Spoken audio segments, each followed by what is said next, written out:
What's up, Commanders fans? Before we dive into today's headline story, do me a favor, smash that like button, subscribe to the channel if you haven't already, and drop a comment below. Do you think Debo Samuel and Laremy Tunsil can carry the Commanders to the Super Bowl in 2025? I'll be reading and replying to the best takes. Let's get into it. Let's not sugarcoat this.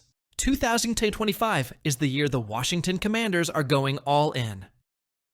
After a magical rookie season from Jayden Daniels that took us all the way to the NFC Championship game, the front office, led by GM Adam Peters, made one thing clear.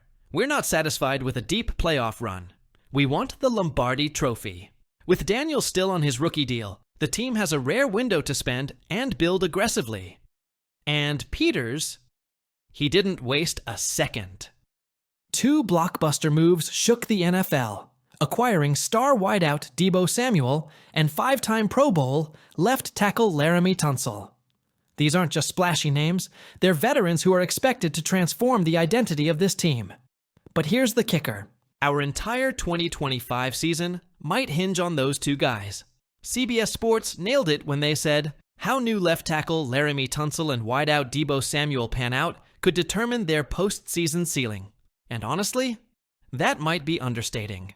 Let's break it down. We all remember Debo's electric All-Pro season in 2021. Since then, 3 straight years under 900 receiving yards, nagging injuries, and an overall dip in consistency. But now, reunited with offensive minds who know how to scheme him into mismatches, and in an offense where he's not the only guy defenses need to focus on, Debo could rediscover that 2021 magic. He brings positionless football to the table, a nightmare for defensive coordinators. Jet sweeps, slants, deep crossers, screens. Debo can do it all. And with Daniels' mobility, the run-pass option game could be absolutely lethal. The catch: he needs to stay healthy. He hasn't played a full season since that breakout year. If Debo can give the Commanders 14-plus strong games, we're talking about an offense that becomes downright scary. Now let's talk trenches. Jayden Daniels was sacked 47 times last season, 6th most in the league. That's not sustainable if we're aiming for a Super Bowl. Enter Laremy Tunsil. But let's be real, Tunsil wasn't perfect in 2024 either. PFF ranked him 23rd among all tackles, and he led the league with 19 penalties. That won't cut it in a playoff push. Still, there's optimism. He played through injuries and inconsistent offensive schemes in Houston. In Washington, he'll be working with a more mobile QB, a well-structured offensive line, and a coaching staff that will emphasize discipline. And let's not forget, this guy is a 5-time Pro Bowler for a reason. If he settles in, cleans up the flags, and gives Daniels even half a second more per snap, we're going to see a massive leap in this offense.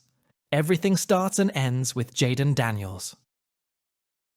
Former Commanders QB Alex Smith recently said Daniels had the greatest rookie season maybe in American sports history.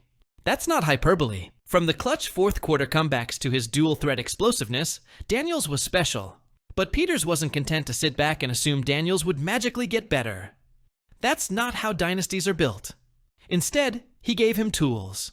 A proven receiver, a top-tier left tackle, a retooled defense, a better coaching structure. The idea? Let Daniels play quarterback, not just superhero.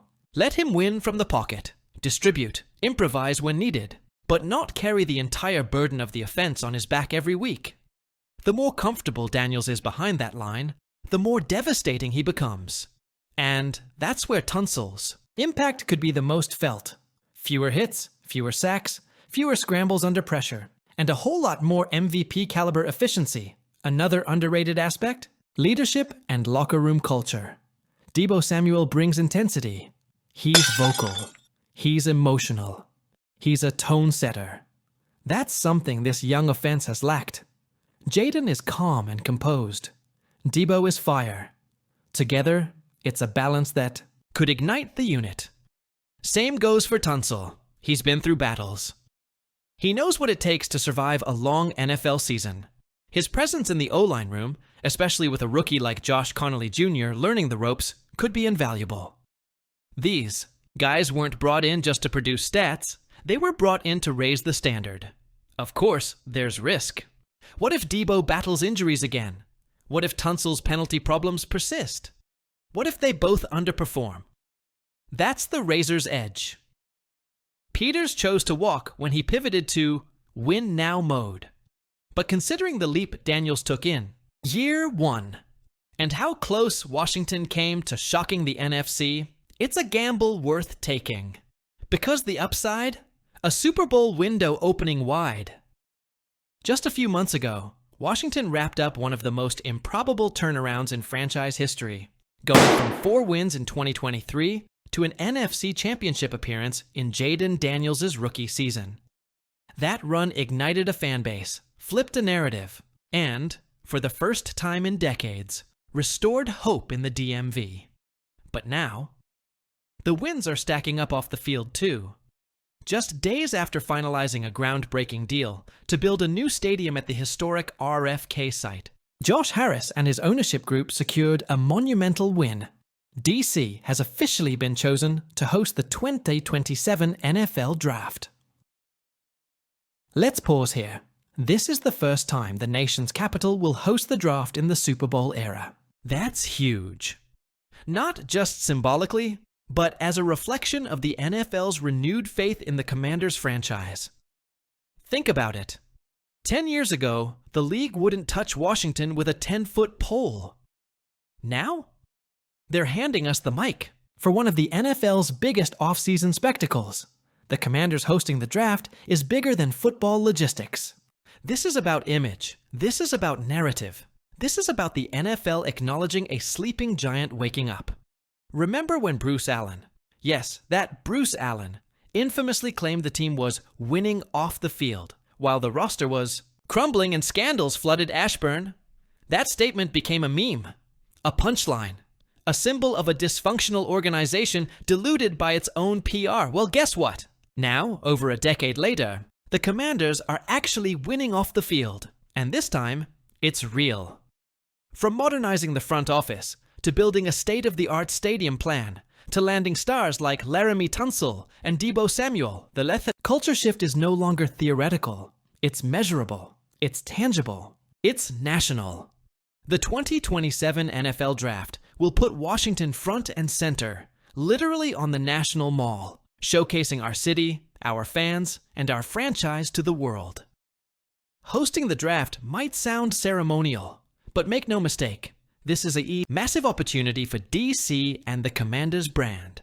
We're talking tens of thousands of fans flooding the capital, national coverage for days on end, tourism revenue, civic pride, and a renewed football identity.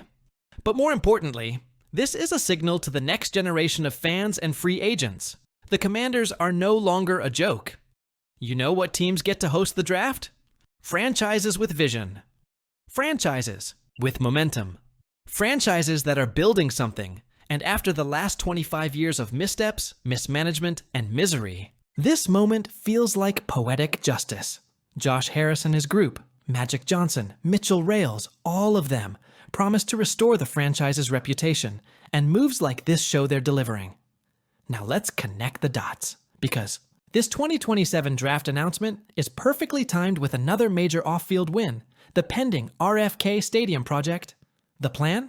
To bring the Commanders back to their roots, right in the heart of DC, with a new stadium expected by 2030. Look, nothing's signed, sealed, and delivered just yet. But the deal is gaining momentum with city council support. And the league, taking notice with this draft decision? That's no coincidence. The NFL sees a city rallying behind its team again. They see a revitalized market. And they're rewarding that effort by giving DC the opportunity to be center stage. It's not just symbolic, it's strategic. It tells local lawmakers, hey, we're watching. This city is ready. Let's make it happen. Let's talk about you, the fans. For years, Washington's once legendary fan base was disengaged, fed up, absent. You had every reason to be. But now?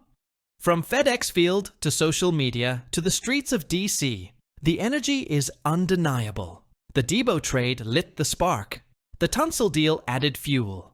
And Jayden Daniels? He's the fire.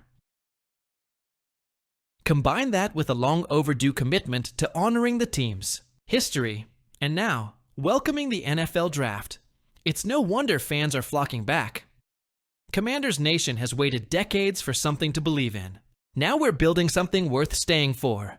Let's be real, Washington has been an afterthought in the league's power circles for a long time, but not anymore. NFC Championship game in year one of a rebuild, MVP buzz around your rookie. QB Dole brand new stadium on the horizon. Hosting the NFL Draft in 2027. That's not a rebuild. That's a resurgence. This is the NFL telling the world, Washington matters again. So what comes next? Continued success on the field. Sustained culture. In the locker room. Smart moves in the front office. And most importantly, making sure this isn't just a moment, but the start of a new era. So here's the real question. Commanders Nation. Are Debo Samuel and Laramie Tunsil the X factors we need to bring home a championship in 2025? Or are we putting too much pressure on two guys with something to prove? Let me know in the comments right now. I want to hear your takes. Don't forget to hit that like button, subscribe if you're new, and share this with another fan who's fired up for this season. This is Commanders HQ, your home for everything burgundy and gold. Catch you in the next one. Let's go!